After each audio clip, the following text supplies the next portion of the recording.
എല്ലാവർക്കും ഒരു ഭാരമായി മാറിയതിൽ ഞാൻ ക്ഷമ ചോദിക്കുന്നു. എൻ്റെ പരാജയം മാത്രമാണ് ഇതിന് കാരണം. ജീവിതം ഇവിടെ അവസാനിപ്പിക്കുന്നതാണ് ഏറ്റവും നല്ല മാർഗം. ഞാൻ നിങ്ങളെ ഒരുപാട് സ്നേഹിക്കുന്നു. എന്നോട് ക്ഷമിക്കണം. നീറ്റ് പുനർപരീക്ഷ പ്രഖ്യാപിച്ചതിന് പിന്നാലെ കടുത്ത മാനസിക സമ്മർദ്ദത്തിലായി ജീവിതം അവസാനിപ്പിക്കുന്നതിന് മുൻപ് റിയ കുമാരി താപ്പ എന്ന 23-കാരി തൻ്റെ ആത്മഹത്യയെക്കുറിപ്പിൽ കുറിച്ച അവസാന വരികളാണിത്. കേവലം 46 ദിവസത്തിനിടെ രാജ്യത്ത് റിപ്പോർട്ട് ചെയ്യപ്പെട്ട 11 വിദ്യാർത്ഥി മരണങ്ങളിലൊന്നായി റിയയുടെ വേർപാടും മാറി. തമിഴ്നാട്, രാജസ്ഥാൻ, ഡൽഹി, ഉത്തർപ്രദേശ്, ഉത്തരാഖണ്ഡ്, മഹാരാഷ്ട്ര, കർണാടക എന്നിവിടങ്ങളിൽ നിന്നായി ജീവൻ വെടിഞ്ഞ ഈ വിദ്യാർത്ഥികളിൽ ബഹുഭൂരിപക്ഷവും 20ഉം 22ഉം വയസ്സിനിടയിൽ പ്രായമുള്ളവരായിരുന്നു.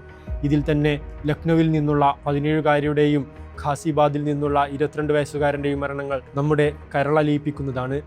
അവസാന നിമിഷം അവർ കുറിച്ചിട്ട ഈ വാക്കുകൾ ഒരു കഷ്ണം കടലാസിൽ അവസാനിക്കുന്നതല്ല, മറിച്ച് ഒരു വലിയ വിദ്യാഭ്യാസ സമ്പ്രദായത്തിന്റെ പരാജയത്തിന്റെ ഏറ്റവും വലിയ സാക്ഷ്യപത്രമാണ്. ഞാൻ ഒരു ഭാരമാണോ എന്ന അവരുടെ നിഷ്കളങ്കമായ ചോദ്യത്തിനു മുന്നിൽ ഉത്തരം മുട്ടി നിൽക്കുന്ന അധികാരികളും സിസ്റ്റത്തിനും ഇനിയും കണ്ണടച്ചിരിക്കാൻ സാധിക്കുമോ? നീറ്റ് പരീക്ഷ നടത്തിപ്പിലെ അനിശ്ചിതത്വവും ചോദ്യപേപ്പർ ചോർച്ചയുണ്ടാക്കിയ ആഘാതങ്ങളും നമ്മുടെ രാജ്യത്തെ 10,000-കണക്കിന് വിദ്യാർത്ഥികളെയാണ് തകർത്തു കളഞ്ഞത്. പരീക്ഷ റദ്ദാക്കപ്പെട്ടപ്പോൾ അത് വെറും ഒരു സാങ്കേതിക നടപടിയായിരുന്നില്ല, മറിച്ച് വർഷങ്ങളോളം അധ്വാനിച്ച് കൗമാരവും യുവത്വവും മാറ്റിവെച്ച് പരീക്ഷാ ഹാളിലെത്തിയ വിദ്യാർത്ഥികളെ സ്വപ്നത്തിനുമേൽ വീണ ഇരുട്ടടിയായിരുന്നു. ഒരു പരീക്ഷയ്ക്ക് വേണ്ടി വർഷങ്ങളോളം തയ്യാറെടുക്കുമ്പോൾ അവർ അനുഭവിക്കുന്ന മാനസിക സമ്മർദ്ദം പറഞ്ഞറിയിക്കാവുന്നതിലും അപ്പുറമാണ്. അനിശ്ചിതത്വം, കുടുംബത്തിന്റെ പ്രതീക്ഷകൾ, സാമ്പത്തിക പ്രതിസന്ധികൾ എന്നിവയുടെ ഭാരം ചുമന്നാണ് അവർ ഓരോ ദിവസവും തള്ളി നീക്കുന്നത്. ഒരു തവണ പരീക്ഷ എഴുതി അതിലെ എല്ലാ പരിമുറക്കങ്ങളിലൂടെയും കടന്നുപോയവർ വീണ്ടും അതേ പരീക്ഷയ്ക്ക് വിധേയരാകുമ്പോൾ അവരുടെ മാനസിക നില ഏതവസ്ഥയിലായിരിക്കും? പരാജയഭീതിയും ഭാവിയെക്കുറിച്ചുള്ള ആശങ്കകളും തങ്ങൾ മാതാപിതാക്കൾക്ക് ഒരു ബാധ്യതയായി മാറുമോ എന്ന കുറ്റബോധവും പേറിയാണ് ഓരോ വിദ്യാർത്ഥിയും പരീക്ഷാ ഹാളിലെത്തുന്നത്. മുന്നിൽ വഴികളില്ലെന്ന് തോന്നുമ്പോൾ അവർ ജീവിതം അവസാനിപ്പിക്കുക എന്ന കടുത്ത തീരുമാനത്തിലേക്ക് എടുത്തെറിയപ്പെടുകയും ചെയ്യുന്നു. ഈ സാഹചര്യത്തിൽ രാജ്യവ്യാപകമായി ശക്തമായ പ്രതിഷേധങ്ങളുമായി പ്രതിപക്ഷ പാർട്ടികൾ രംഗത്ത് വന്നു.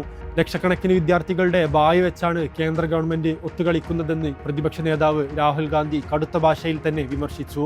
ജന്തർ മന്ദറിൽ പ്രതിഷേധം സംഘടിപ്പിച്ച CJP പോലുള്ള സോഷ്യൽ മീഡിയ കൂട്ടായ്മകളുടെ പ്രധാന ലക്ഷ്യവും കേന്ദ്ര വിദ്യാഭ്യാസ മന്ത്രിയുടെ രാജിയായിരുന്നു.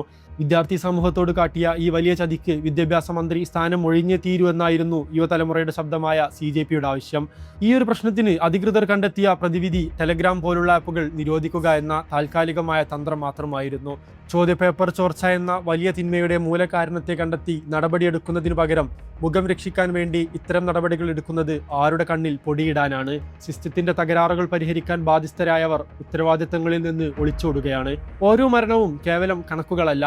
ആ 23 വയസ്സുകാരി റിയ കുമാരി താപ്പയെ പോലെയും ലക്നൌവിലെ ആ 17-കാരിയെ പോലെയും ഖാസിയാബാദിലെ 22-കാരനെ പോലെയും ഒട്ടേറെ സ്വപ്നങ്ങൾ ഇവിടെ എരിഞ്ഞടങ്ങിയത്. അവരുടെ സ്വപ്നങ്ങൾ സാക്ഷാത്കരിക്കാൻ കഷ്ടപ്പെട്ട മാതാപിതാക്കളുടെ കണ്ണുനീരും ആ സഹപാഠികളുടെ നിശബ്ദതയും ആരും കാണാതെ പോകരുത്. ഒരു പരീക്ഷയേക്കാൾ വലുതാണ് ഒരു ജീവൻ എന്ന് ഓർമ്മപ്പെടുത്തേണ്ടതുണ്ട്. ഇനിയൊരിക്കലും ഇത്തരം ദുരന്തങ്ങൾ ആവർത്തിക്കരുത്. വെറും ആപ്പുകൾക്ക് വിലക്കേർപ്പെടുത്തിക്കൊണ്ട് മാത്രം പരിഹരിക്കാവുന്ന ഒന്നല്ല വിദ്യാർത്ഥികളുടെ മാനസിക സംഘർഷങ്ങൾ. സിസ്റ്റത്തിൽ അടിമുടി മാറ്റം വേണം. വിദ്യാർത്ഥികളെ സമ്മർദ്ദത്തിന്റെ യന്ത്രങ്ങളാക്കാതെ അവരുടെ കഴിവുകളെ പരിഗണിക്കുകയും മാനസികാരോഗ്യം ഉറപ്പാക്കുകയും ചെയ്യുന്ന ഒരു വിദ്യാഭ്യാസ നയം ഈ കാലഘട്ടത്തിന്റെ ആവശ്യമാണ്. ഇനി ഒരു കുട്ടി കൂടി നിരാശയുടെ ഈ വഴി തിരഞ്ഞെടുക്കാതിരിക്കട്ടെ.